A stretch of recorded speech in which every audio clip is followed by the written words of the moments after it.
자, 우리 형들, 오늘 나랑 진지하게 얘기 좀 합시다. 혹시 이런 기억, 다들 가슴 한편에 하나씩은 품고 있지 않아요? 세상 모든 게, 아니 그냥 모든 게 아니라 내 세상의 모든 조각이 완벽하게 딱 맞아떨어지는 것 같다고 느껴지는 그런 순간 말이에요. 밤이 새는 줄도 모르고 통화하면서 별의별 시시콜콜한 얘기를 다 털어놓던 그 밤들. 우리가 어릴 때 축구하다 옆집 유리창 깬 얘기부터 시작해서 군대에서 허구한 날 축구한 얘기, 기어코 사회에 나와서도 직장 상사한테 축구공처럼 까인 얘기까지. 참나, 우리 남자들 레퍼토리가 뭐 이렇냐고요? 근데 이상하죠. 그 여자는 그걸 다 들어주면서 세상에서 제일 재미있는 이야기인 것처럼 웃어줬단 말이지. 수화기 너머로 들려오는 그 웃음소리 하나에 하루의 피로가 눈 녹듯 사라지는 기분. 눈빛만 마주쳐도 아, 이 사람이구나.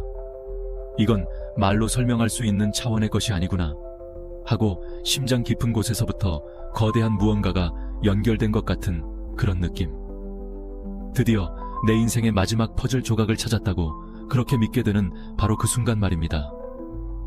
그래서 우리 형들 또 순진하고 우직하게 마음을 활짝 열기 시작하잖아요.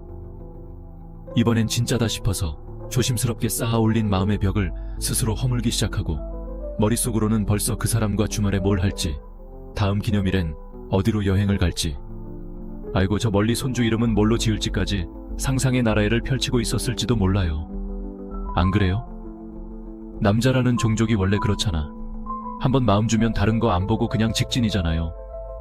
그런데 바로 그때 정말 아무런 예고도 아무런 신호도 없이 세상 모든 게 갑자기 흑백으로 확 변해버리는 겁니다. 어제까지 내 시덥잖은 농담에 숨 넘어가게 웃던 그 여자가 갑자기 남극의 빙하처럼 차가워지고 어딘가 모르게 손에 잡히지 않을 만큼 멀게만 느껴져요. 애정이 뚝뚝 묻어나던 카톡 메시지는 점점 단답형으로 바뀌고 그나마도 답장이 오는 시간은 1시간, 2시간, 반나절 점점 길어지죠. 3줄이 2줄이 되고 2줄이 1줄이 되고 그러다 결국엔 온점 하나만 덩그러니 찍혀서 돌아오는 그 절망감. 형들, 우리 다 알잖아, 그 기분. 혹시나 하는 마음에 전화를 걸면 어색하고 차가운 침묵만이 흐르고 예전 같으면 신나서 종알거렸을 목소리는 온데간데 없이 응 하는 기계적인 대답만 돌아오죠. 마치 어제까지 함께 거닐던 따뜻한 정원에 하룻밤 사이에 투명하고 거대한 유리벽이 세워져 버린 것처럼 형은 그 벽 앞에 서서 그냥 멍하니 혼란스럽고 당황스럽고 어쩌면 가슴 한쪽이 와르르 무너지는 기분일 겁니다. 그리고 머릿속에서는 이 질문 하나만 모에비우스의 띠처럼 끝도 없이 맴돌죠. 아니, 도대체 내가 뭘 잘못한 거지? 내가 뭐 실수했나? 우리 남자들 참 단순하잖아요. 어릴 때부터 그렇게 배웠거든. 세상은 논리적이어야 하고 모든 문제엔 원인과 결과가 명확해야 한다고. A가 들어가면 B가 나온다. 이게 우리 머릿속에 각인된 세상의 공식이에요. 그러니까 그녀가 나를 밀어낸다. A. 그렇다면 나에게 더 이상 마음이 없다. B. 이거잖아요. 너무나 명쾌한 논리죠. 근데 말입니다, 형들. 연애, 특히 한 여자의 마음이라는 복잡한 우주가 우리 생각처럼 그렇게 1차 방정식으로 딱딱 맞아떨어지는 게 아니더라고요. 그게 그렇게 쉬웠으면 이 세상의 연애 때문에 밤새 술잔 기울이고 힘들어하는 남자가 왜 있겠어요. 그래서 오늘 제가 우리 형들한테 진짜 역설적인 하지만 강력한 진실 하나를 알려주려고 합니다.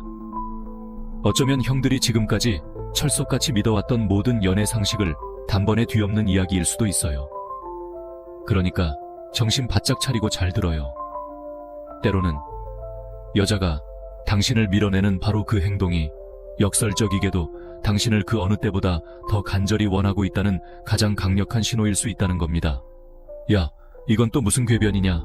완전 말도 안 되는 소리 같죠? 아니, 싫다고 행동으로 보여주는데 그게 어떻게 좋다는 신호야? 라고 반문할 겁니다. 당연해요. 근데 형들, 일단 그 욱하는 마음 잠시만 진정시키고 딱 10분만 제 얘기에 더 귀를 기울여봐요. 이 영상에서 우리는 함께 연애라는 전쟁터에서 가장 복잡하고 머리 아픈 미스터리 중 하나를 파헤쳐 볼 겁니다. 오늘 우리가 함께 갈 길은 이렇습니다. 첫째, 여자가 우리를 밀어내는 그 차가운 행동 뒤에 숨겨진 가장 깊고 본질적인 9가지 심리를 제가 싹 다 해부해서 보여줄 겁니다. 둘째, 왜 이런 복잡한 메커니즘이 존재하는지, 이게 그냥 변덕스러운 감정의 널뛰기가 아니라는 걸 심리학적인 근거를 들어서 아주 쉽게 설명해 줄 거예요. 그리고 영상 마지막에는 제가 진짜 비장의 무기 하나를 알려줄 건데, 이런 상황에 처했을 때 우리 형들이 절대로 하지 말아야 할 단 한 가지, 모든 걸 망쳐버릴 수 있는 그 치명적인 실수에 대해 말해 줄 겁니다. 이건 단순히 그녀를 이해하기 위한 여정이 아니에요. 더 중요하게는 그녀의 행동 하나에 이리저리 흔들리는 우리 자신을 이해하고 남자의 중심을 바로 세우기 위한 과정입니다. 만약 우리 형들이 이제 좀 다른 시각, 연애에 대해 더 깊고 본질적이고 좀 더 성숙한 남자의 관점을 가질 준비가 되었다면 잠시만 시간을 내서 좋아요 버튼 한번 누르고 채널 구독도 눌러주세요. 그건 그냥 저를 응원하는 걸 넘어서 우리 형님들 스스로가 하는 약속 같은 겁니다. 이제 더 이상 상황에 휘둘리면서 안절부절 못하는 대신에 이해와 통찰을 선택하겠다는 약속. 조급함과 불안함 대신에 묵직한 인내심과 여유를 선택하겠다는 약속 말이에요. 자, 그럼 이제 진짜 남자들의 연애 수업 시작해봅시다. 자, 그래서 본격적으로 그 9가지 이유를 하나하나 파헤치기 전에 우리 형들이랑 나랑 딱 한 걸음만 뒤로 물러나서 더 큰 그림을 좀 봤으면 좋겠어요. 아니, 도대체 사람은 왜 사랑 앞에서 이렇게 복잡하고 모순적인 행동을 하는 걸까요? 좋으면 좋은 거고 싫으면 싫은 거지.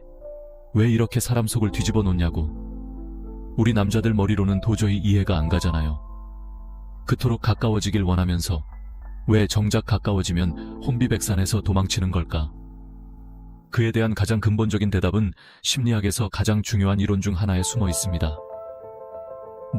어려운 용어 쓰면서 잘난 척할 필요는 없고 그냥 이렇게 생각하면 아주 쉬워요. 우리 각자 마음속에 평생을 가지고 다니는 사랑의 지도가 한 장씩 있다고 말이에요. 한번 상상해보세요. 우리가 아직 기저귀를 차고 응계하고 울기만 하던 아기였을 때 우리에겐 생존과 직결된 본능적인 욕구가 있었어요. 바로 나를 돌봐주는 절대적인 존재. 보통은 어머니겠죠. 그 사람과 연결되고 안전함을 느끼고 싶은 욕구 말입니다. 그때 그 간절한 욕구가 어떻게 채워졌는지가 우리가 어른이 되어서 사랑하는 방식, 즉 우리 각자의 사랑의 지도를 결정하게 됩니다. 아주 간단히 말해서 이건 우리 잠재의식 속에 각인되어 평생을 따라다니는 연애의 설계도 같은 거예요. 크게 3가지 유형이 있습니다. 첫 번째는 아주 운이 좋은 케이스죠.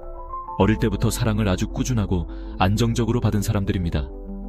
울면 달래주고 배고프면 젖을 물려주고 내가 필요할 때 돌아보면 언제나 그 자리에 누군가가 있어줬던 그런 환경에서 자란 사람들이에요. 이런 사람들은 어른이 되어서도 누군가와 가까워지는 걸 아주 자연스럽고 편안하게 생각합니다. 상대방에게 내 약한 모습을 보여주며 의지하는 것도 두려워하지 않고 또 상대방이 내게 의지하는 것도 부담스러워하지 않아요.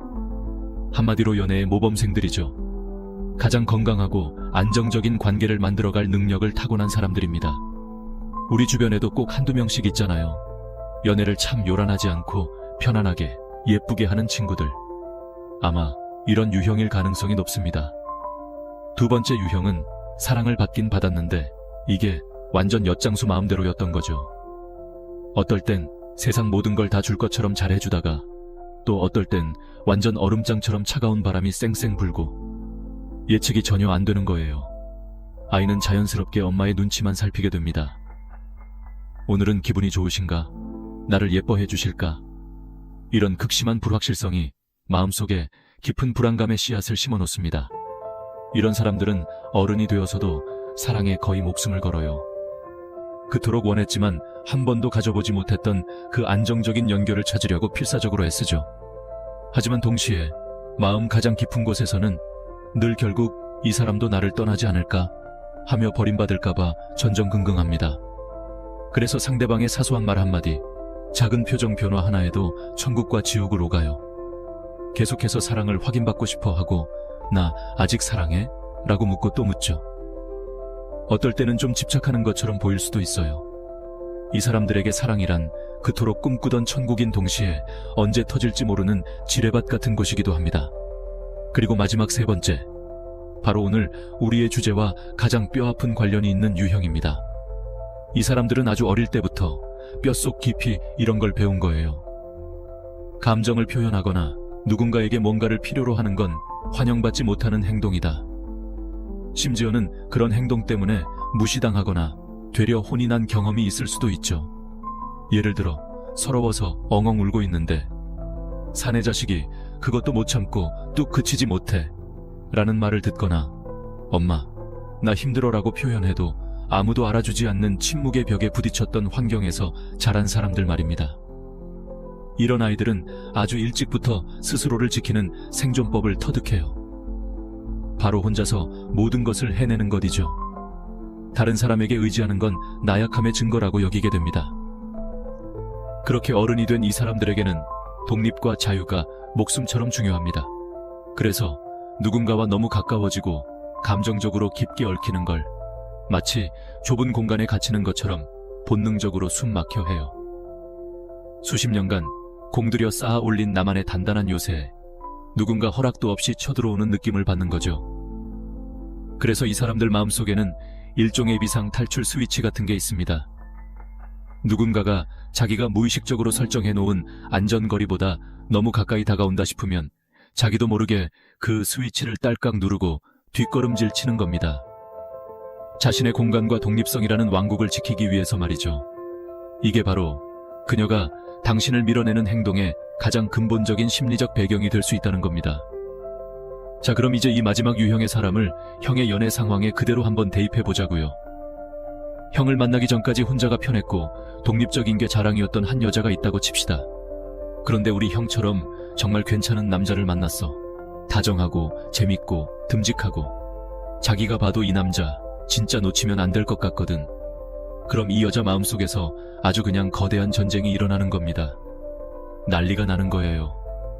한쪽에서는 형이 주는 그 따뜻함과 깊은 연결감을 느끼면서와 이 남자다, 진짜 내 사람이다 싶어서 심장이 미친 듯이 뛰는데, 다른 한쪽에서는 그동안 수십 년간 자기를 지켜왔던 잠재의식 속 비상경보 시스템이 사이렌을 울려대는 거죠. 삐뽀, 위험, 경계선 침범, 너무 가까워, 이러다 내 페이스를 전부 잃겠어, 통제력을 잃고 결국 상처받을 거야, 이렇게요. 그래서 형을 밀어내는 그 행동은 형이 미워서 형한테 전기 떨어져서 하는 고의적인 공격이 아니에요. 이건 그냥 자동 반사적으로 튀어나오는 방어 기제인 겁니다. 뜨거운 냄비에 손을 대면 자기도 모르게 앗 하면서 손을 빼는 거랑 똑같은 거예요. 머리로 와, 뜨거우니 손을 빼야겠다라고 새로 1초라도 생각하고 빼는 게 아니잖아요. 몸이 먼저 반응하는 거지. 그녀도 마찬가지입니다. 그녀는 형을 아프게 하려는 게 아니에요. 오히려 형이 자기 마음속에 불을 지핀 그 강렬하고 낯선 감정, 그 감정에게서 스스로를 지키려고 익숙한 자기만의 동굴로 도망치려고 발버둥치는 거라고요. 참나, 기가 막힌 아이러니죠. 형이 너무 좋아서, 그 좋은 감정이 너무 무서워서 도망친다니. 우리 남자들 머리로는 진짜 이해하기 힘든 회로라니까요. 이걸 이해하는 게 형들 진짜 첫 번째고 가장 중요한 관문입니다. 이걸 깨닫는 순간 우리는 드디어 그 지긋지긋한 자책의 늪에서 빠져나올 수 있어요. 더 이상 내가 뭘 잘못했지? 그때 괜히 그 말을 했나? 내가 너무 부담스럽게 했나? 같은 쪼잔하고 끝도 없는 질문을 던지면서 스스로를 괴롭히는 대신에 훨씬 더 깊고 자비로운 질문을 던질 수 있게 되는 거죠. 바로 이겁니다. 지금 그녀의 마음속에서는 어떤 두려움이 작동하고 있는 걸까? 형들, 이 시각을 갖게 되는 순간 모든 게 달라집니다. 형은 더 이상 그녀의 알 수 없는 행동에 질질 끌려다니는 힘없는 피해자가 아니에요. 형은 섬세한 관찰자가 되는 거고 깊이가 다른 남자가 되는 겁니다. 파도가 거칠게 치는 바다 표면만 보고 허우적대는 게 아니라 그 아래 고요하게 흐르는 해류의 방향을 읽을 줄 아는 노련한 선장이 되는 거라고요. 자, 이렇게 엄청난 이해심과 통찰력을 기본으로 장착했으니 이제 본격적으로 그녀가 당신을 밀어내는 9가지 구체적인 이유를 하나씩 까보도록 합시다. 자, 그럼 그 첫 번째 이유. 이건 형들 진짜 과장 좀 보태서 90%는 이렇다고 봐도 돼요. 바로 상처받는 것에 대한 지긋지긋한 두려움 때문입니다. 형들, 이거 한번 진지하게 생각해봐요. 우리가 누군가를 그냥 호감 있다 정도가 아니라 온 마음을 다해 진심으로 좋아하게 되면 그건 무슨 뜻이냐면 내 심장의 리모컨을 그 사람 손에 고스란히 쥐어주는 거랑 똑같은 거예요. 그 사람이 채널을 돌리면 내 기분이 천국과 지옥을 오락가락하고, 볼륨을 줄이면 내 세상이 고요해지고, 최악의 경우 전원 버튼을 꺼버리면 내 세상이 그냥 암흑이 되는 거지. 즉, 그녀가 형을 좋아하면 좋아할수록 형은 그녀에게 더 깊은 상처를 줄 수 있는 막강한 힘을 갖게 된다는 뜻입니다. 처음에는 그냥 저 남자 괜찮네, 만나면 재밌네 정도의 가벼운 호감이었는데, 만남이 거듭되고 대화가 깊어질수록 그녀 스스로가 느끼는 겁니다. 아차 싶은 거죠. 이거 단순한 썸이 아니구나. 나 지금 이 남자한테 진심이 되어가고 있구나. 바로 그 순간 터질 듯한 설렘과 즐거움과 동시에 그의 버금가는 엄청난 공포가 함께 밀려오는 거예요. 마음을 연다는 건 내 가장 약하고 부드러운 속살, 과거의 상처와 흉터들까지 전부 다 보여준다는 뜻이니까요. 그래서 형을 밀어내는 건 본능적으로 다시 그 두껍고 무거운 갑옷을 주섬주섬 챙겨 입는 과정인 거예요. 일단 안전하게 철벽을 치고 보는 거지. 그러고는 그 갑옷의 작은 틈새로 빼꼼히 형을 살펴보는 겁니다. 저 남자 앞에서 이 무거운 갑옷을 완전히 벗어도 괜찮을까? 내 모든 걸 다 보여줘도 상처 입히지 않을 사람일까? 하고 시험하는 거죠. 왜 이런 행동이 그녀에게 필요하냐고요. 그건 일시적으로나마 통제권을 되찾았다는 안도감을 주거든요. 형이랑 거리를 딱 두는 그 안전한 공간 안에서 감정의 홍수에 휩쓸리지 않고 이성적으로 상황을 다시 평가할 시간을 버는 겁니다. 내가 너무 빨리 마음을 줬나? 이 남자를 정말 믿어도 되나? 하고요. 실제로 제 친구놈 중에 하나가 딱 이런 경험을 했어요. 그 친구가 썸 타던 여자랑 관계가 정말 좋았거든요. 하루는 저녁에 만나서 술 한잔하면서 진짜 분위기가 좋았대요. 그날따라 둘 다 마음이 활짝 열려서 평소에 안 하던 깊은 얘기, 자기 어릴 적 상처까지 다 꺼내놓고 서로 위로해주고, 완전 영화의 한 장면처럼요. 근데 진짜 거짓말처럼 바로 다음 날부터 여자애가 갑자기 일십 모드로 돌변하더래요. 카톡을 보내도 한참 뒤에 단답으로 오고 완전 다른 사람이 된 것 같다는 거야. 그래서 이 친구가 열받아서 아니, 어제는 그렇게 좋았는데 갑자기 왜 이래? 하고 따져 물으려다가 저한테 먼저 전화를 했죠. 제가 딱 말렸습니다. 그리고 이렇게 한번 보내보라고 조언했어요. 어제 우리가 좀 깊은 얘기를 많이 나눴네. 혹시나 그게 부담됐을 수도 있겠다. 너무 신경 쓰지 말고 너만의 시간이 필요하면 천천히 가져. 난 괜찮으니까. 준비되면 그때 연락 줘. 난 여기 그대로 있을게. 어때요, 형들? 쪼잔하게 이유를 캐묻는 대신에 여유와 이해심을 보여주는 거죠. 그 친구도 반신반의하면서 그렇게 보냈는데 진짜 신기하게 며칠 뒤에 여자애한테서 장문의 카톡이 오더래요. 미안했다고. 사실은 어제 너무 좋았는데 이렇게까지 마음이 깊어지는 게 덜컥 겁이 났었다고. 그 뒤로 둘이 아주 그냥 더 뜨거워졌다는 거 아닙니까? 압박하지 않고 기다려준 그 침묵의 시간이 그녀에게는 이 남자는 안전하다는 최고의 증거가 된 거죠. 자, 그럼 두 번째 이유. 이건 첫 번째 이유랑도 연결되는데 조금 더 뭐랄까, 여자들의 원초적인 본능이 더 강하게 작용하는 부분입니다. 그건 바로 형의 그릇, 즉 남성성의 깊이를 시험해보는 겁니다. 여자들, 특히 연애 경험이 좀 있고 세상을 겪어본 현명한 여자들은 완벽한 남자를 찾는 게 아니에요. 무슨 돈 많고 키 크고 잘생긴 백마탄 왕자님을 기다리는 게 아니라고. 그 대신에 인생의 거친 풍파가 몰아쳐도 함께 흔들리지 않을 단단한 남자, 내가 기댈 수 있는 굳건한 바위 같은 남자를 찾는 겁니다. 그래서 여자가 한 발짝 뒤로 싹 물러나는 그 행동이 일종의 무의식적인 압박 면접 같은 거예요. 스트레스 테스트라고나 할까. 그녀는 본능적으로 궁금한 겁니다. 내가 이 남자를 한번 살짝 흔들어 보면 어떻게 반응할까? 이 남자가 과연 내가 내 모든 걸 걸고 기댈 수 있을 만큼의 내공과 단단함을 갖춘 사람일까? 보고 싶은 거죠. 이때 형이 어떻게 반응하는지를 머리부터 발끝까지 싹 스캔하는 겁니다. 안절부절 못하면서 왜 그래? 무슨 일 있어? 나한테 말해봐 하고 징징댈 것인가? 아니면 뭐야? 장난해 하면서 버럭 화를 낼 것인가? 그것도 아니면 알았어 하고 자기 할 일 하면서 묵묵히 자기 자리를 지킬 것인가? 우리 남자들 자존심은 또 엄청나게 세잖아요. 근데 이상하게 좋아하는 여자 앞에서는 한없이 쪼그라들 때가 있단 말이야. 아이고 참나. 여자가 조금만 차갑게 굴면 세상 무너진 것처럼 불안해하고 내가 뭘 잘못했나 전전긍긍하고 그 여자한테는 그게 다 보인다고요. 아, 이 남자는 겉보기엔 강해 보여도 속은 아직 물렁하구나. 내가 조금만 흔들어도 이렇게 휘청거리네. 이런 남자한테 내 인생의 진짜 힘든 순간을 어떻게 기댈 수 있을까? 이런 생각이 본능적으로 드는 겁니다. 왜 이게 그녀에게 중요하냐고요. 형의 반응 하나하나가 형이라는 사람의 그릇의 크기, 감정적인 성숙도를 보여주는 이력서나 마찬가지거든요. 아주 쉬운 예를 들어봅시다.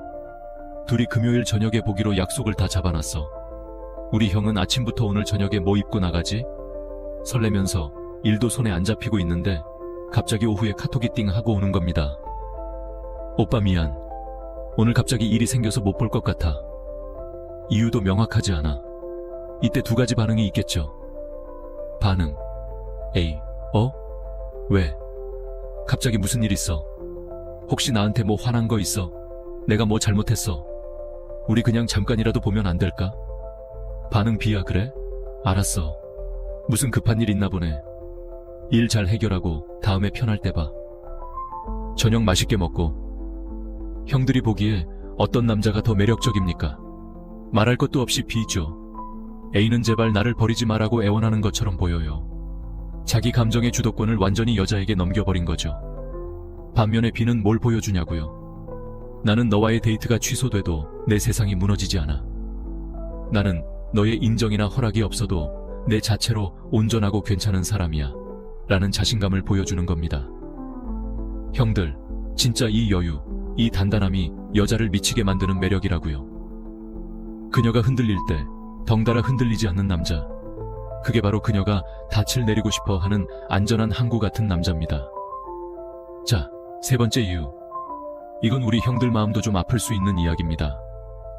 바로 그녀의 잊고 있던 과거 상처의 유령이 되살아났기 때문입니다. 우리 형들, 몸에 큰 상처 났다가 아물면 흉터가 남잖아요. 평소엔 괜찮은데 꼭 비가 오거나 날이 궂은 날이면 그 흉터 자리가 쑤시고 아픈 것처럼 마음의 상처도 똑같아요.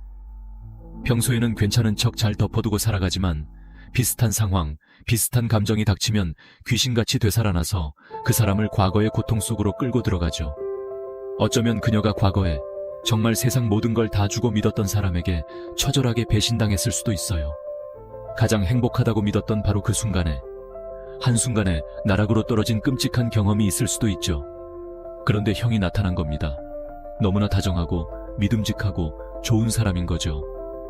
형은 그녀에게 오랜만에 진정한 행복감이 뭔지, 안정감이 뭔지를 느끼게 해주었습니다. 그런데 역설적이게도 바로 그 행복감이 과거의 상처를 건드리는 비상벨이 되어버리는 겁니다. 참나, 기가 막히죠.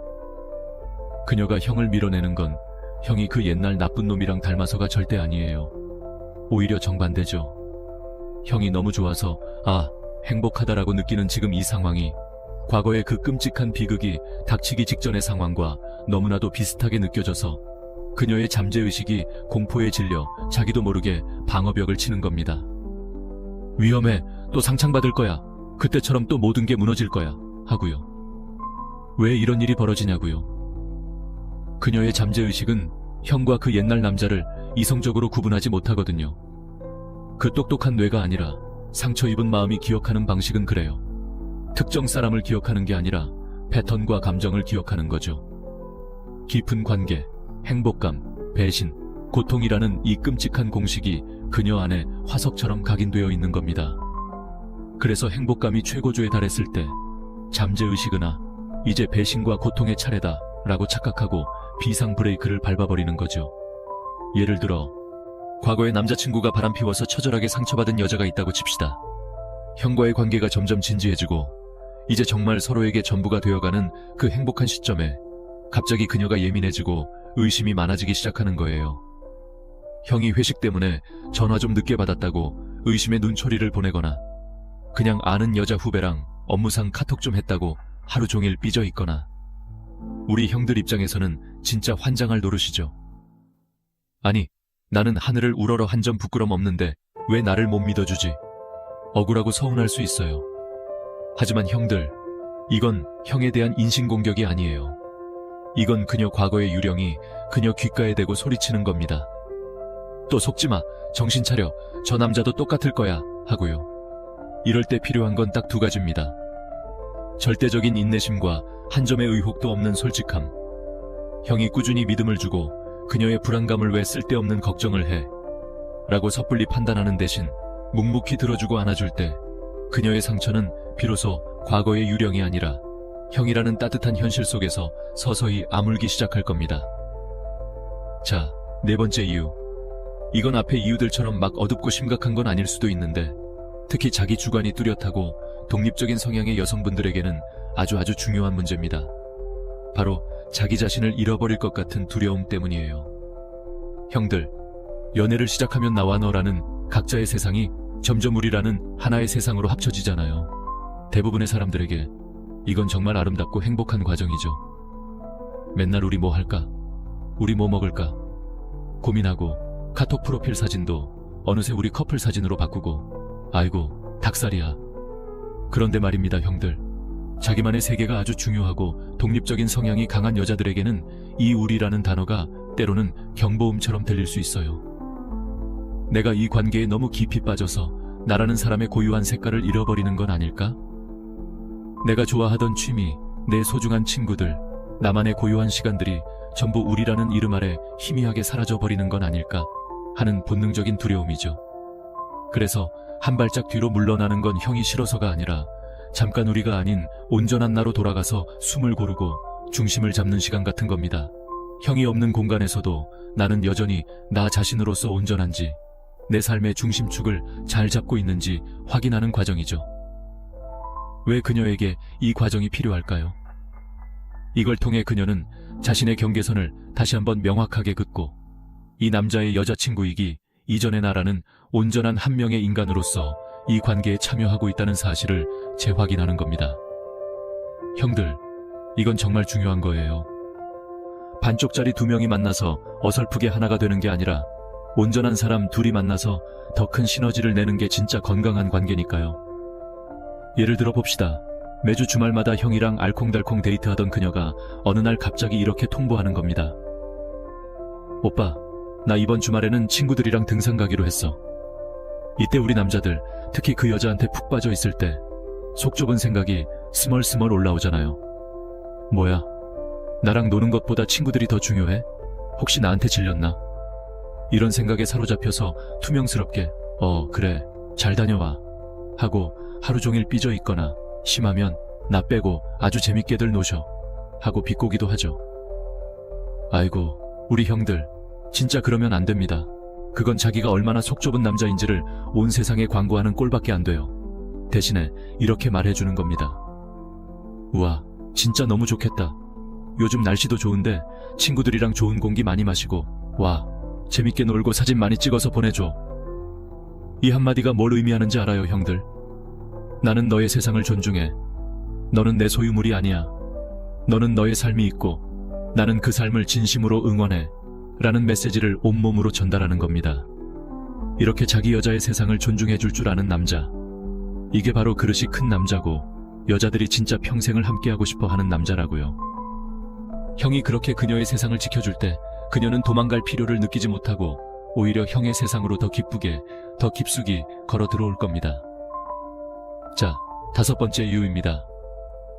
이건 어떻게 보면은 되게 행복한 고민인데 정작 당사자한테는 진짜 혼란스러울 수 있는 이유예요.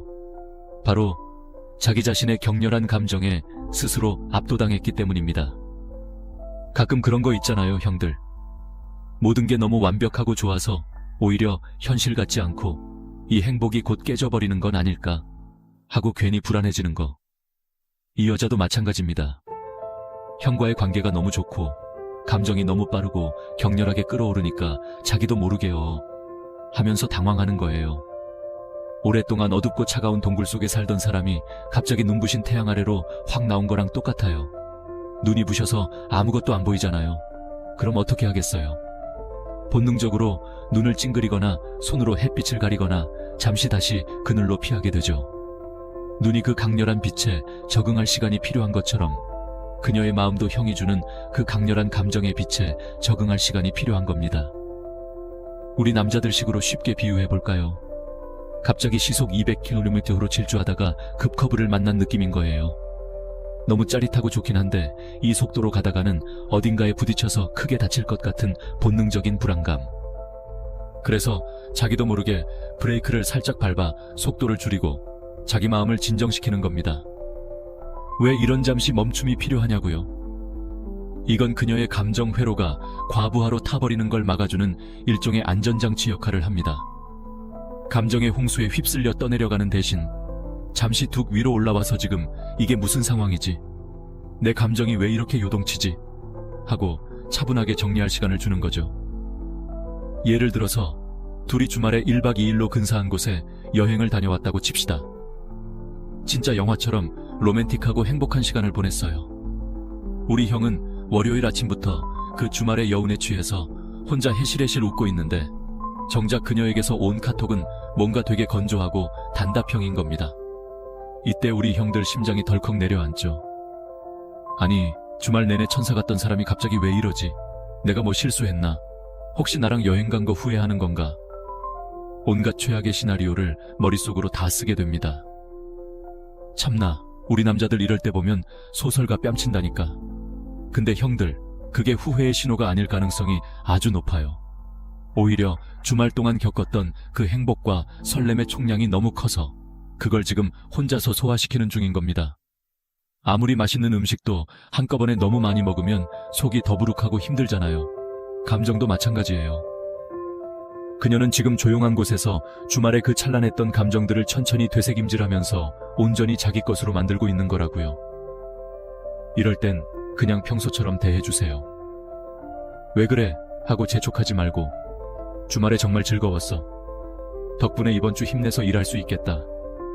정도의 따뜻한 메시지 하나 툭 보내주고 형 할 일 하고 있으면 감정 소화 다 끝낸 그녀가 다시 예전처럼, 아니 어쩌면 그보다 더 따뜻하게 형에게 돌아올 겁니다.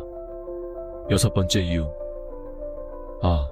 이건 진짜 우리 형들이 들으면 너무 안타깝고 속상할 만한, 어쩌면 오늘 얘기할 이유들 중에 가장 슬픈 이유일지도 모릅니다. 역설적이게도 형이 너무 괜찮은 남자라서, 형이 너무 좋은 사람이라서 그녀가 형을 밀어내는 경우입니다. 바로 나는 이토록 좋은 사랑을 받을 자격이 없다 는 생각 때문입니다. 참 기가 막히고 아이러니하죠. 형처럼 좋은 사람의 사랑을 듬뿍 받는다는 그 눈부신 사실이 오히려 그녀의 마음속 가장 깊고 어두운 곳에 숨어있던 낮은 자존감을 건드리는 스위치가 될 수 있다는 겁니다. 형의 사랑이 마치 환한 스포트라이트처럼 그녀를 비추는 거예요.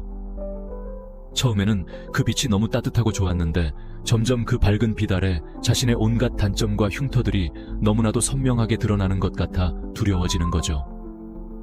그녀의 머릿속에서 부정적인 목소리들이 합창을 하기 시작하는 거예요. 이 남자는 나한테 너무 과분해. 조만간 내 진짜 초라한 모습을 알게 되면 분명히 실망하고 떠나갈 거야. 나는 이렇게 행복할 자격이 없어. 이 모든 건 곧 끝날 신기루일 뿐이야. 그래서 형을 밀어내는 겁니다. 형이 자신에게 실망하게 될까봐, 그게 너무 두려워서, 혹은 언젠가 형에게 버림받을 그 상처가 너무 무서워서 차라리 그 끔찍한 상처를 받기 전에 자기 손으로 이 행복을 먼저 깨부셔버리는 거예요. 이걸 심리학에서는 자기 파괴적 행동이라고 부르는데 정말 비극적이고 안타까운 일입니다. 왜 이런 슬픈 행동을 하냐고요? 어차피 다가올 이별의 고통을 남의 손이 아닌 자기 손으로 직접 통제하려는 처절한 노력이기 때문입니다. 언젠가 그 사람 손에 버려질 바에야 차라리 내가 먼저 끝내는 게 덜 비참하다는 슬픈 자기 방어인 셈이죠. 예를 들어서 형이 진심을 담아서 오늘따라 더 예쁘다, 역시 너는 뭐든 잘 해내는구나 라고 칭찬을 해줬다고 칩시다. 자존감이 건강한 사람은 고마워 하고 받아들이겠지만 자존감이 낮은 사람은 그 칭찬을 온전히 받아들이지 못해요. 그녀는 어색하게 웃으면서 에이 아니야, 오늘 화장이 잘 받아서 그래, 그냥 운이 좋았을 뿐이야 라면서 손사래를 치거나 갑자기 아 맞다, 그 얘기 들었어? 하면서 딴 얘기를 휙 꺼내버립니다. 이게 바로 나는 그 칭찬을 받을 자격이 없어요 라는 무의식적인 신호예요. 이럴 때 아니야, 진짜 예쁘다니까? 왜 내 진심을 못 믿어? 하고 억지로 설득하려고 하면 역효과만 납니다. 그녀는 더 방어적으로 변하고 자신의 부족함을 들킨 것 같아 더 깊은 동굴 속으로 움츠러들 거예요. 대신에 형은 그냥 묵묵하고 꾸준하게 행동으로 보여주는 겁니다. 그녀가 힘들어할 때 말없이 옆자리를 지켜주고 그녀의 작은 성공을 마치 자기 일처럼 진심으로 기뻐해주고 그녀의 의견을 언제나 진지하게 존중해주는 것. 이런 꾸준한 행동들이 쌓이고 쌓여서 그녀 머릿속에 그 시끄러운 부정적인 목소리들보다 그녀를 믿어주는 형의 따뜻한 목소리가 더 크고 중요하게 느껴지도록 만들어야 합니다. 말보다 강력한 건 바로 변함없는 태도예요. 형이라는 사람은 그녀를 절대 실망시키거나 떠나지 않을 거라는 믿음을 시간을 들여 증명해 보여주는 수밖에 없습니다. 자, 7번째 이유입니다. 지금까지는 주로 그녀의 복잡한 내면적인 이유들을 살펴봤다면 이번에는 아주 현실적인 문제입니다. 바로 주변 사람들로부터 오는 시끄러운 압박 때문이에요. 우리 형들만 회사에서 친구들 사이에서 압박받는 게 아닙니다. 여자들도 마찬가지예요. 친구, 가족, 직장 동료, 심지어는 인스타그램 속에서 행복을 과시하는 이름 모를 사람들까지. 이 모든 것들이 그녀에게는 보이지 않는 압박이 될 수 있습니다. 예를 들어 볼까요? 그녀의 제일 친한 친구가 최근에 아주 끔찍한 이별을 겪었다고 칩시다. 그 친구는 만날 때마다 그녀에게 야, 남자 다 똑같아. 처음엔 간, 쓸개 다 빼줄 것처럼 하다가 나중엔 100% 변해. 절대 마음 다 주지 마. 이런 얘기를 귀에 딱지가 않도록 하는 거예요. 아무리 형이 좋은 사람이라도 가장 믿는 친구가 옆에서 계속 그렇게 부정적인 얘기를 하면 그녀도 모르게 물들고 흔들릴 수밖에 없겠죠. 그녀는 이 모든 외부의 목소리들 속에서 진짜 내가 원하는 건 뭐지? 하는 자기 자신의 목소리를 듣기 위한 조용한 공간이 필요한 겁니다. 이렇게 한 발짝 물러서는 건 마치 시끄러운 시장 한복판에서 잠시 조용한 골목으로 들어가는 것과 같아요. 그 시끄러운 소음들에서 벗어나야 비로소 자기 생각을 정리하고 남의 의견에 휘둘리지 않고 자기만의 결정을 내릴 수 있는 힘을 얻게 되니까요. 그래서 어느 날 그녀가 형에게 이런 말을 툭 던질 수 있어요. 내 친구가 그러는데 남자들은 연애 초반에만 잘해주고 나중엔 다 변한대. 이때 우리 형들 열의 아홉은 발끈해서 야, 나는 안 그래. 네 친구 남자친구가 이상한 거지. 왜 모든 남자를 싸잡아서 그래? 하고 얼굴 붉히며 반박하고 싶어지죠. 안 봐도 비디오입니다. 하지만 그건 그녀의 눈에 보이지도 않는 친구와 허공에 대고 싸우는 것밖에 안 돼요. 제일 현명한 대처는 논쟁하는 대신 행동으로 증명하는 겁니다. 그 말을 들었을 때 그냥 부드럽게 웃으면서 이렇게 말해주는 거예요. 그 친구분, 마음고생이 심했나 보네. 세상에는 참 다양한 사람이 있는 건데 말이야. 그리고 형은 그냥 평소처럼, 아니 그보다 더 꾸준하게 변함없는 모습을 보여주는 겁니다. 말로 나는 달라 라고 100번 외치는 것보다 6개월 뒤, 1년 뒤에도 여전히 그녀 곁에서 한결같이 아껴주는 모습 한번 보여주는 게 훨씬 더 강력하고 압도적인 증거가 됩니다. 자, 그리고 8번째 이유입니다. 이건 그 사람의 성격, 즉 생각을 처리하는 방식 그 자체에 대한 이야기일 수 있어요. 형이 뭘 잘못했거나 무슨 특별한 사건이 있어서가 아니라 그냥 그녀가 생각할 시간이 반드시 필요한 사람일 수 있다는 겁니다. 사람마다 감정이나 정보를 처리하는 방식이 다 달라요.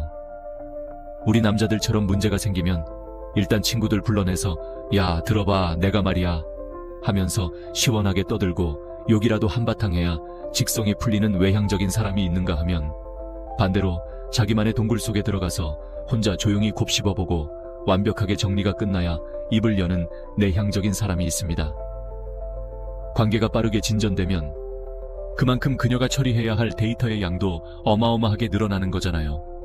형과의 행복했던 추억, 나눴던 깊은 대화들, 미래에 대한 막연한 기대, 그리고 그에 따르는 불안감까지. 이 모든 새로운 정보가 한꺼번에 그녀의 마음에 막 쏟아져 들어오는 거예요. 이때 그녀의 침묵은 거절이나 관심 없음의 표시가 아니에요. 이 모든 데이터를 처리하기 위한 내적인 로딩 시간인 겁니다. 우리 형들, 컴퓨터에 너무 많은 프로그램을 한꺼번에 띄우면 얘가 막 버벅거리잖아요. 그때 우리가 어떻게 하죠? 좀 기다려주죠. 그녀의 마음도 똑같습니다. 잠시 시간을 줘야 해요. 이럴 때 왜 답이 없어? 내 말이 별로였어? 하고 자꾸 답을 캐물으려고 하는 건 한창 로딩 중인 컴퓨터의 전원 코드를 그냥 확 뽑아버리는 거랑 똑같은 짓입니다. 그럴 땐 그냥 믿고 기다려주세요. 어제 우리가 좀 중요한 얘기를 했네. 너무 부담 갖지 말고 천천히 생각해봐. 나는 기다릴 수 있어. 이 한마디면 충분합니다. 그녀의 프로세스를 신뢰해주세요. 충분히 생각하고 완벽하게 정리한 뒤에 나오는 그녀의 대답이 진짜 흔들리지 않는 그녀의 마음일 테니까요. 자, 드디어 마지막 9번째 이유입니다. 형들, 지금까지 8가지 이유를 들으면서 주로 그녀의 입장에서, 그녀의 마음속에서 어떤 복잡한 일이 벌어지고 있는지를 살펴봤잖아요. 근데 이번 9번째 이유는 그 화살을 우리 자신에게로 돌려서 스스로를 한번 돌아봐야 하는 문제입니다. 어쩌면 문제가 그녀가 아니라 우리 남자들의 속도가 너무 빨랐기 때문일 수도 있다는 거죠. 아이고, 우리 남자들 참나. 단순하고 화끈하잖아요. 한번 꽂히면 그냥 직진이야. 브레이크가 어딨는지도 모르고 엑셀을 그냥 끝까지 밟아버린다고. 이 여자다 싶으면 우리 머릿속에선 벌써 결혼해서 애 낳고 그 애가 커서 손주 낳는 것까지 3D 시뮬레이션 다 끝내놓는다니까요. 안 그래요, 형들? 그 뜨거운 열정이 우리 남자들의 매력이긴 한데 가끔은 그게 문제가 될 때가 있어요. 우리의 이 불타는 열정이 때로는 의도치 않게 그녀에게 엄청난 압박감으로 다가갈 수 있다는 겁니다. 그녀는 아직 이 사람이랑 주말에 영화 보는 거 정말 즐겁다. 이 단계에 머물러 있는데 형은 혼자 저만치 앞서 나가서 우리 나중에 같이 살면 강아지 키울까? 같은 얘기를 툭툭 던지고 있는 거죠. 그녀는 아직 1단 기어로 천천히 출발하면서 창밖의 아름다운 풍경을 즐기고 싶은데 형은 혼자 5단 기어 넣고 고속도로를 질주하고 있는 겁니다. 그녀가 한 발짝 물러서는 건 이 관계라는 기차에서 뛰어내리려는 게 아니에요. 너무 빨리 달리는 기차에 브레이크를 살짝 걸어서 두 사람의 보폭과 속도를 맞추려는 겁니다. 오빠, 잠깐만. 너무 빨라. 나 아직 창밖 풍경 좀 더 즐기면서 가고 싶어. 하고 보내는 신호인 거죠. 왜 이 속도 조절이 중요할까요? 이건 관계의 리듬을 재조정해서 두 사람 모두가 편안함을 느끼는 최적의 속도를 찾는 과정이에요. 오케스트라에서 한 악기만 너무 빨리 혼자 달려나가면 그게 불협화음이 되는 거잖아요. 아름다운 하모니를 위해서는 서로의 속도를 존중하고 맞춰주는 게 필수적이죠. 예를 들어서 만약 형이 이번 주말에 우리 부모님 뵈러 갈래? 라든지 우리 다음 달에 1주년 기념으로 해외여행 갈까? 같은 좀 큼직하고 미래지향적인 제안을 던진 직후에 그녀가 갑자기 연락이 뜸해지거나 싸늘해지는 걸 느꼈다면 그게 바로 이 9번째 신호일 가능성이 높습니다. 그럴 땐 재빨리 눈치채고 내가 너무 성급했구나 하고 솔직하게 인정하는 게 중요합니다. 그리고 한 발짝 뒤로 물러나서 압박을 확 줄여주는 거예요. 다시 가볍고 즐거운 현재의 데이트로 돌아가는 겁니다. 부모님 얘기는 내가 너무 앞서갔다. 미안해. 우리 그냥 지금처럼 맛있는 거나 먹으러 다니면서 더 재밌게 지내자 하고 쿨하게 말해주는 거죠. 미래에 대한 압박이 사라지면 그녀는 다시 안심하고 형과의 오늘을 즐기게 될 겁니다. 그렇게 현재의 신뢰와 즐거움이 차곡차곡 쌓이면 언젠가 그녀가 먼저 형에게 미래에 대한 이야기를 꺼내는 날이 분명히 올 거예요. 자, 이렇게 9가지 이유를 모두 훑어봤습니다. 아마 이 얘기를 다 듣고 나서 어떤 형들은 그래서 그랬구나 하고 마음이 좀 편해졌을 수도 있고 또 어떤 형들은 그래서 어쩌라는 거야 하면서 더 혼란스러워졌을 수도 있어요. 결국 내가 뭘 어떻게 해야 하는 건데? 라는 질문이 남겠죠. 바로 이 지점에서 우리는 질문 자체를 근본적으로 바꿔야 합니다. 이제 더 이상 그녀는 도대체 왜 그러는 걸까? 라는 분석적인 질문은 중요하지 않아요. 그건 그녀의 몫이니까요. 진짜 중요한 질문, 우리 남자들이 스스로에게 던져야 할 질문은 바로 이겁니다. 이런 순간에 나는 어떤 남자가 되어야 하는가? 그녀가 형을 밀어내는 행동은 그 이유가 앞서 말한 9가지 중 무엇이든 간에 사실은 그녀가 형에게 보내는 조용한 외침이자 하나의 초대장 같은 겁니다. 이건 형에게 나 좀 고쳐줘 라고 보내는 구조 요청이 아니에요. 형이 머리를 싸매고 풀어야 할 복잡한 수학 문제도 아닙니다. 이건 바로 형이라는 남자의 그릇이 얼마나 깊고 얼마나 단단하며 얼마나 너그러운지를 온전히 보여줄 수 있는 절호의 기회이자 시험대입니다. 바로 이 순간이 미성숙한 소년과 성숙한 남자의 차이가 가장 선명하게 드러나는 순간입니다. 한번 생각해 보세요. 여자가 거리를 둘 때 소년은 자기가 거절당했다고 느끼고 자존심에 깊은 상처를 입습니다. 그래서 지극히 유치하고 이기적으로 반응하죠.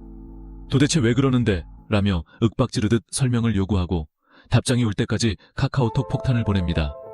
혹은 삐져서 투명인간 취급을 하거나 더 최악은 다른 여자 얘기를 슬쩍 흘리면서 질투심을 유발하려고 하죠. 아이고, 참나. 이건 그녀가 마음속에 거대한 폭풍우를 만나서 간신히 안전한 피난처를 찾았는데 거기다 대고 더 큰 쓰나미를 하나 더 끼얹는 꼴입니다. 그녀의 두려움이 옳았다고 남자를 믿는 건 역시 위험한 일이었다고 스스로 증명해주는 꼴밖에 안 돼요. 하지만 진짜 남자, 자기 감정을 스스로 책임질 줄 아는 성숙한 남자는 완전히 다르게 행동합니다. 그는 그녀의 내면 세계는 온전히 그녀의 것이라는 사실을 이해합니다. 자기가 결코 전부 이해할 수도 통제할 수도 없는 그녀만의 두려움과 상처가 있다는 걸 존중하죠. 그래서 굳게 닫힌 문을 억지로 부수고 들어가려고 하는 대신 그는 그냥 그 문 앞에 조용히 서서 기다립니다. 판단하거나 압박하지 않고 나는 여기에 있다는 묵직한 존재감만으로 자신의 가치를 증명하는 거죠. 그는 그녀의 행동에 따라 자신의 행복이 좌우되는 위성 같은 존재가 아니라 스스로 빛을 내는 항성이 되기로 선택합니다. 그녀가 혼란스러울 때 그는 더 단단하게 자신의 일상을 지키고 자신의 목표에 집중하고 자신의 삶을 가꿉니다. 이것이 바로 소년의 불안함과 남자의 평온함의 결정적인 차이입니다. 그렇다면 그 성숙한 남자는 구체적으로 어떻게 행동해야 하는가? 바로 이 지점에서 그는 스스로 등대가 되기를 선택합니다. 형들, 등대를 한번 생각해보세요. 거친 파도가 몰아치고 칠흑 같은 어둠이 내린 밤바다 위에서 길을 잃고 헤매는 배 한 척이 있다고 칩시다. 등대는 그 위태로운 배를 안타깝게 쫓아다니지 않아요. 야, 이쪽으로 와! 라고 소리치지도 않습니다. 등대는 그냥 그 자리에 아주 단단하고 묵직하게 서서 비가 오나 눈이 오나 폭풍우가 치나 그저 꾸준하고 안정적인 빛을 비출 뿐입니다. 그러면 폭풍우가 지나간 뒤에 방향을 잃었던 배가 그 변함없는 빛을 보고 안전하게 돌아올 길을 찾게 되죠. 형이 바로 그 등대가 되어야 합니다. 그리고 이때 우리가 해야 할 최고의 행동은 역설적이게도 의도적인 무행동입니다. 행동하되 말로 떠들거나 조급하게 움직이는 것이 아니라 굳건한 태도로 보여주는 것. 그녀에게 숨쉴 공간과 시간을 기꺼이 내어주는 것. 두 사람이 지금까지 쌓아온 좋은 기억과 서로의 연결을 믿어주는 것. 이것이 바로 등대가 되는 것의 핵심입니다. 이건 보통이 아닌 정말 엄청난 인내심과 내공을 필요로 합니다. 어떻게든 이 상황을 내 마음대로 통제하고 싶은 조급한 마음을 이겨내야 하고 혹시 이대로 나를 영영 떠나면 어떡하지 하는 자기 자신의 불안함과 버림받을 것에 대한 깊은 두려움도 이겨내야 합니다. 이건 그녀의 인정이나 사랑으로 내 가치를 확인받으려는 게 아니라 형 자신의 내면에서 스스로 평온함과 가치를 찾아야만 가능한 경지입니다. 그렇게 침묵으로 기다려주는 형의 태도는 수천 마디의 말보다 더 강력하고 묵직한 메시지를 그녀에게 보냅니다. 나는 당신을 한 명의 온전한 인격체로서 존중합니다. 나는 당신의 시간과 혼란의 과정을 믿습니다. 그리고 나는 당신을 기다릴 만큼 단단하고 여유 있는 남자입니다. 자, 제가 영상 초반에 약속했던 것. 그녀가 당신을 밀어낼 때 당신이 절대로 하지 말아야 할 단 한 가지. 당신이 지금까지 쌓아 올린 모든 신뢰와 매력을 한순간에 잿더미로 만들어버릴 수 있는 그 치명적인 실수에 대해 이제 이야기하겠습니다. 그건 바로 그녀의 거리두기에 대해 그녀를 벌받하는 것입니다. 너도 차갑게 굴어? 그럼 난 너보다 10배는 더 차갑게 해줄게라며 유치하게 보복하지 마세요. 정신 좀 차리게 해줘야겠다는 핑계로 갑자기 연락을 끊고 잠수를 타지 마세요. 그리고 가장 중요한 것. 마침내 그녀가 용기를 내서 다시 돌아왔을 때 그녀의 침묵을 무기 삼아 그동안 왜 그랬어? 대체 무슨 생각이었어? 라며 그녀를 피고인석에 앉히고 신문하거나 따지지 마세요. 형이 그렇게 행동하는 순간 형은 그녀의 가장 크고 깊은 두려움을 바로 그 자리에서 현실로 만들어주는 겁니다. 그녀가 그토록 무서워했던 역시 이 남자에게 다가가는 건 위험한 일이었어. 결국 내 감정을 솔직하게 드러내면 상처받고 벌받게 되는구나 라는 그 끔찍한 예언을 형이 직접 자신의 행동으로 증명해주는 꼴입니다. 그 행동은 그녀의 마음속에 남아있던 마지막 희망의 불씨마저 꺼버리고 다시는 열리지 않을 더 크고 단단한 빗장을 걸게 만드는 가장 어리석고 치명적인 행동입니다.